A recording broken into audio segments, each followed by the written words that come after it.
কোন দিন যে এই ওয়েদারটা ঠিক হইব কিছু বুঝতেছি না।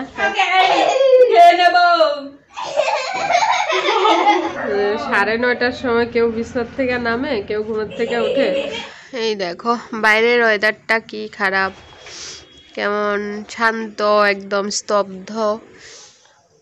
আর এদিকে আমার বোন রেডি হইতাছে, এই যে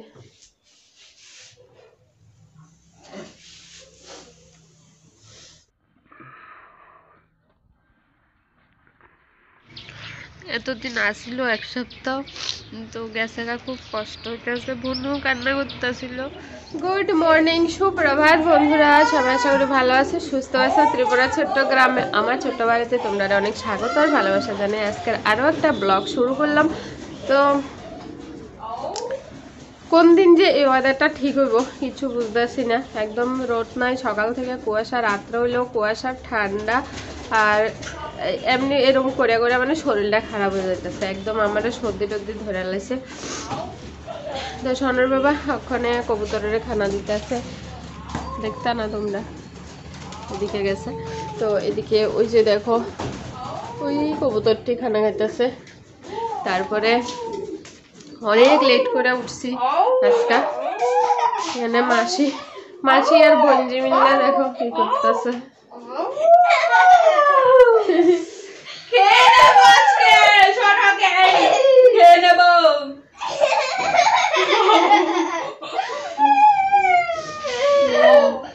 আমার বোন আজকে যাইব বাড়ির। তো সকালবেলা মানে ঘুম ভাঙছে কিন্তু উঠছি না, এত ঠান্ডা। 9:30টার সময় বিছনার থেকে নামছি। তোমরা হয়তো আমার বকবা, 9:30টার সময় কেউ বিছনার থেকে নামে, কেউ ঘুমের থেকে উঠে, কিন্তু কিছু করার নাই। এত ঠান্ডা, শরীর ভালো লাগতেছিল না, গলা ব্যথা, ঢুক গিলতে পারি না, সর্দি, মানে কি অবস্থা। তারপরে উঠে বাসি কাজ করলাম, আর পরে সুজি বানালাম। তো সবাই খাইছে, আমার এখনো খাওয়া হয়েছে না। এই যে আমি লইছি, এই যে এখন খামু। তো এরপরে রান্না বান্না, আজকে রান্না চাপ নাই, এর লেগে একটু দেরি করে উঠলাম। মানে কালকের অনেকটি যে রান্না বান্না রয়েছে, তো এটি গরম করে শুধু খাওন আর কি। তো রান্না চাপ নাই দেখে আজকে একটু হালকা আছে। তো চলো সুজিটা খেয়ে লই, তারপরে বাকি কাজকর্ম শুরু করুম, দেখতে থাকো। এই দেখো বাইরের ওয়েদারটা কি খারাপ, কেমন শান্ত, একদম স্তব্ধ, রোদ নাই, একদম কিরকম অবস্থা, ভীষণ খারাপ ওয়েদার। তো তবু জামা কাপড়টি দিলাম বাইরে, একদিনের জামা কাপড় শুকাইতে লাগে 4 দিন, দিয়ে রাখলাম যদি একটু হাওয়া বাতাসে শুকায়। তো সাপ্লাইয়ের জল আইসে উঠানে, সোনার বাবা জল দিয়া, ধুলা হয় এর লেগে জল দিয়ে কাদা করে দিছে যাতে ধুলা না হয়। তো এই যে দেখো আমি এদিকে ভাত বইয়েছি, আর এদিকে ডাল সিদ্ধ দিয়েছি, মানে মুসুর ডাল। আর এখানে কালকের যে তরকারি আছে কইছিলাম, এটি গরম করে রাখছি। এই যে মাংস, আর লাউ দিয়ে মাছের মাথা দিয়ে, এটি হচ্ছে মাংস। আর এখানে 2 টুকরা মাছ লইছি, এটি ভাজা করুম। আর ফ্রিজে অনেক মাছের তরকারি আছে, 1 বাটি। এলে আজকের মাছের তরকারি রান্তাম না, শুধু ডাল আর মাছ ভাজি করুম। আর লাউ দিয়ে মাছের মাথা দিয়েছে, মাংস আছে, এটা দিয়ে খাওয়া হয়ে যাও। আর এদিকে আমার বোন রেডি হইতাছে, ভাত হইলেই খাইয়া যাইব গা। মনটা খারাপ হইয়া গেছে, ভাল লাগতেছে না কিচ্ছু। এই কদিন আনন্দে আসিলাম। এই যে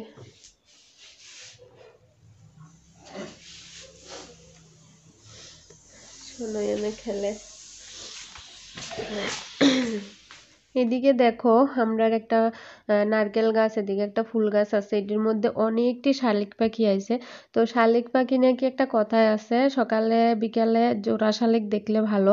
আর ইয়ানে কয় জোড়া শালিক আছে, মানে ইয়ানে ডাবল ট্রিপল, মানে গন্যা শেষ করন যেত না আর কি, এত জোড়া শালিক পাখি আইছে। তোমরা ক্যামেরাতে কদ্দূর বুঝতেছো জানি না, অনেকটি শালিক পাখি আইছে। আমি জুম করে অনেক দূরের থেকে দেখাইতে আছি, কারণ কাছে গেলে তো এটি যাইব গা, তো এই লেগে দূরের থেকে জুম করে দেখাইতে আছি। যাইতাছি। তো অনেকটি শালিক পাখি এক ঝাঁক আইছে, তো দেখে খুব ভাল লাগলো। তো আমি দেখলাম তোমরা দেখাইতাম না এটা কি হয়, তো এর লাগে একটু দেখাইলাম। তারপরে এদিকে আমার রেডি করতে করতে রান্না বান্নাও শেষ। তো সনর বাবার খাওয়াও হয়ে গেছে, তো এবার আমরা বইছি খাইতে। মাছ ভাজা আর ডাল, মাংস আর লাউয়ের তরকারি। তো বনু খাইতে বইছে, বনু পুরাপুরি রেডি, খাইয়া মাত্র বাইরেব অক্ষণ 12টার মতো বাজে। তো আমরা তো উঠছি আজকে দেরিতে, টিফিনও খাইছি দেরিতে 10টার পরে। তো ভাত তো 12টা, এটা স্বাভাবিক। তো চলো আমরা খাইয়া লই, খাইটা সারিয়া তারপর বনু যাইব গা। আপনার খাওয়া দাওয়া হয়েছে, অক্ষণ বাজে 12:30। তো বনু পুরাপুরি রেডি, অক্ষণই বাইরে যাইব। অক্ষণ গেছে মা বাবার লগে দেখা করতো। আমার খারাপ লাগতেছে, ভীষণ কান্না পাইতেছে। তো এই যে বনু মা বাবার লগে দেখা টাকা কইরা তারপরে যাইতে গেছে, আর বনু কান্না করতেছে, আমারও খুব কান্না পাইছে। সামনে বিয়ে, তো সবাইরে বিয়ের নিমন্ত্রণ টিমন্ত্রণ কইরা তারপরে যাইতেছে আর কি। তো আমার বনু গেছে গা, যাওয়ানোর সময় তোমরা যে ভিডিও কইরা দেখামো বনু জায়গা আমি পারছি না, সত্যি আমি পারি না এরকম কোনো সিচুয়েশনে যে আমার মন খারাপ, আমার কান্না পাইতেছে, এই টাইমে ক্যামেরা ধরে ভিডিও করুম, একদম সম্ভব হয় না আমার দ্বারা। এতদিন আসিল 1 সপ্তাহ, তো গেছে গা, খুব কষ্ট হইতেছে। বনু কান্না করতেছিল, কারণ সামনে বিয়ে, এলে হয়তো আরো বেশি মন খারাপ, তো এর লেগে ভিডিও করতে পারছি না। তো সনর বাবা দিতে গেছে, সেন্টিগ্রেডে গাড়িতে উঠাইয়া দিয়ে আইব, পরে আবার দেখা করুম। তো পরে আবার তোমরা লগে দেখা করুম কইয়া সত্যি আর দেখা করা হয়েছে না, একদমই মনটা ভালো আছিল না। আমি ওই দরজাতেই 1 ঘন্টার মতো বইয়া রইছিলাম। তারপরে সনর বাবা ইয়া বকা দিল যে স্নান করো, রোদ যাইতে গেছে। তারপরে উঠলাম, স্নান করলাম, সনরে স্নান করলাম, তারপরে পূজা দিলাম। তো এরপর আর সত্যি ভিডিও করা হয়েছে না, মানে একদমই ভাল লাগতেছিল না ভিডিও করতে। ঘরে ঢুকলে ঘরটা ফাঁকা ফাঁকা লাগতেছিল, ভাল লাগতেছিল না, এর লেগে আর ভিডিও করছি না। তাই লেগে এই ভিডিওটা এনে শেষ করতেছি। সবাই ভালো থাকো, সুস্থ থাকো, টাটা। পরের ভিডিওতে দেখা হইব।